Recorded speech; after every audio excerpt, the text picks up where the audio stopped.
No, we're not giving up, so please do not take pictures of some of the kids' names. Our kids who are current at our school, so please respect that. And we're trying to leave time for questions, so maybe if you want to generate some questions. All right, so we're ready to exit. Martin Luther King. My name is Michael Essien. I'm the principal of Dr. Martin Luther King Jr. Academic Middle School. Kristen Loss, team coordinator at MLK. Jennifer Guns, I teach English and History in the 8th grade. Daniel Bernhardt, I teach 6th grade science in guitar. I'm Katie Hugo and I teach integrated arts to all grades. I'm Leslie Carew, the community school coordinator. This is it. Nikisha Kendall, Remake Learning Bay Area. Innovation team. So I want you to imagine a student Ronnie, who does not spend a lot of time in class, 95% of the time literally in the hall. 16 referrals, a student has a 0.0 GPA. This is not uncommon in the school site that I walk into. How do we begin to address these issues and tackle them from a real perspective? So what we do know is that we've had continuous low performance, and we feel that STEAM and project-based learning could assist us. STEAM because it can address the 21st century global economy and what we're asking kids to do, and the project-based learning because projects will allow students to become the experts of their own learning experience, and then we can fold content into it. So we noticed that MLK continuously performed low across all subgroups. Didn't make a difference what your ethnicity was. There was continuous low performance. So there was a challenge for us. The environment was inappropriate. The number 2,153 you see up here are the number of referrals that were written on our kids 2 years ago. That means our climate was not conducive to learning. That had to be addressed. So what did we do? We did a variety of things. We created some push-in services. We began to look at some of the things that we feel can adjust the environment that is producing continuously flatline performances. So we incorporated PACs, which is something where we allow students to actually do self-regulation. We created ILT and Culture Club as decision-making bodies, just not PD producing structures. Push-in services. We created a community school coordinator position. We hired a peer resource individual. We started restorative practices. These were the beginnings of the cultural shift at MLK, and something did happen. We actually produced a learning environment that was conducive so the kids could do something. So last year, we saw a decrease in referrals to 695. That was a 67% decrease in referrals. And we had a 30% decrease in suspensions. Anytime those numbers go down, your academic performance should go up, and lo and behold, our academic scores did go up. We're looking at an increase in ELA and an increase in mathematics. But we want to go inside the numbers. Looking inside the numbers, something else was happening. For our African American students, after we created this learning environment that was conducive to learning, we noticed that African Americans went down in ELA, 3.9%. And although it says an increase, we're talking in hard numbers. Last year, 2 years ago, we had 0 African American proficient in mathematics. Last year, with the change in environment, we had 1 student, not 1%, 1 student. That was a problem for us. We've created this learning environment, but this learning environment and what was taking place in the classes was not producing anything for our African American students. And that was a significant problem. 695 referrals. African American students were 15% of our total population, but they were 62% of the referrals. That became a challenge for us. We needed to begin to do something different because even though we did the PACs, the push-ins, etc., our African American students still were not performing. So when we look at these students, these are our kids. These are not numbers. These are wonderful people. These are individuals. These are the individuals who want more, who need more, and who deserve more. Which brings us to the iLab. Here we are.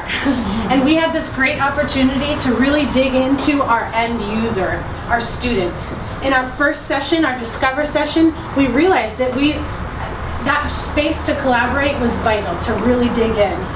From there, we decided we need to see our students in their day at MLK, and we set up opportunities for each of us to shadow a student. What we saw was our kids are expected to do a lot of sitting and listening, and some making and engaging, but we want more making, more engaging happening. we went on a learning journey to Bulldog Tech, which is a new tech network school in San Jose, California, where they do wall-to-wall, cross-curricular, project-based learning with real-world issues they were addressing. This was a model that would work for us, and we saw it. It was possible. It was happening.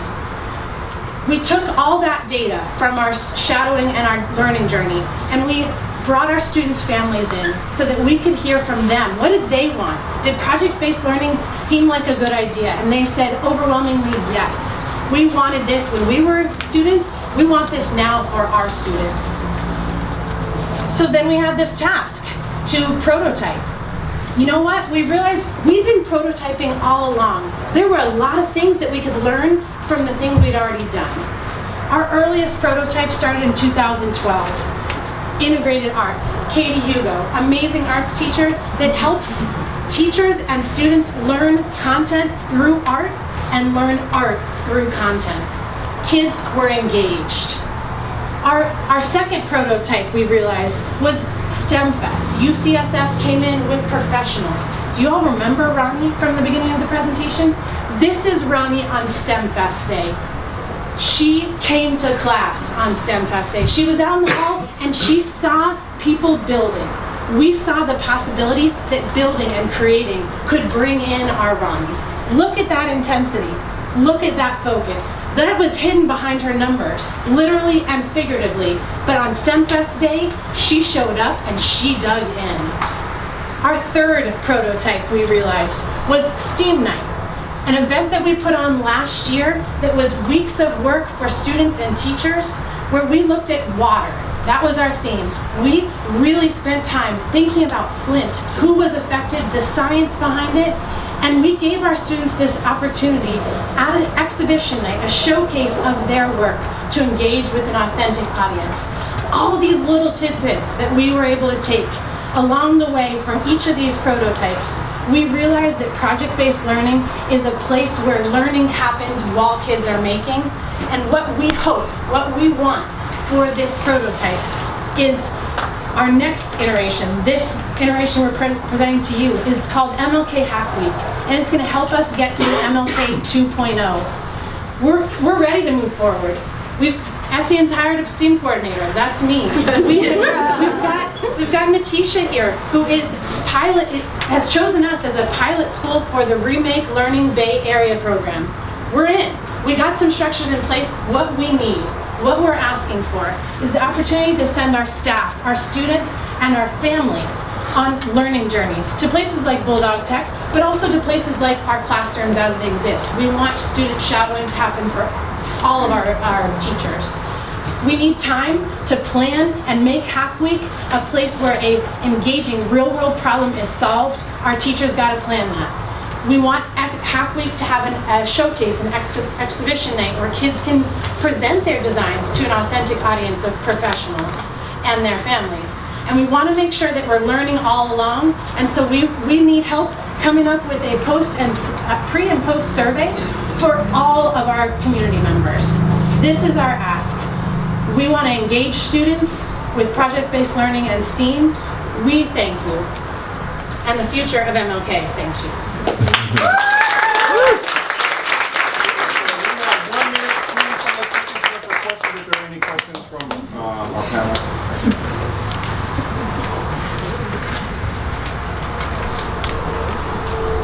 So you need help with the creation of the survey? Is that part of the ask? Yeah, we're hoping that we can, get some Stanford minds maybe in there and really ask the right questions so we can get real answers. Yeah, and the help to analyze that so that we can move forward. What did the students think about the exhibition night? Yeah, I mean, we had kids show up, and I still get chills thinking about looking at one of my students present to Virginia Marshall at SF Black Educators, who she stood there, presented her artwork, read her artist statement, and the pride showing through Jemiah's eyes. It was real. And I texted her mom immediately after, like, you've got to know, your daughter shined. This was a great opportunity. So they loved it. And in addition, so it's not only were they excited, but it's what they were talking about. They were able to talk about their pieces they've generated with content. So it's not just that they're excited about what they produce, they can now talk about the content, but the content is built into the creation of what they're talking about. So that's the connection we have. So, thank you.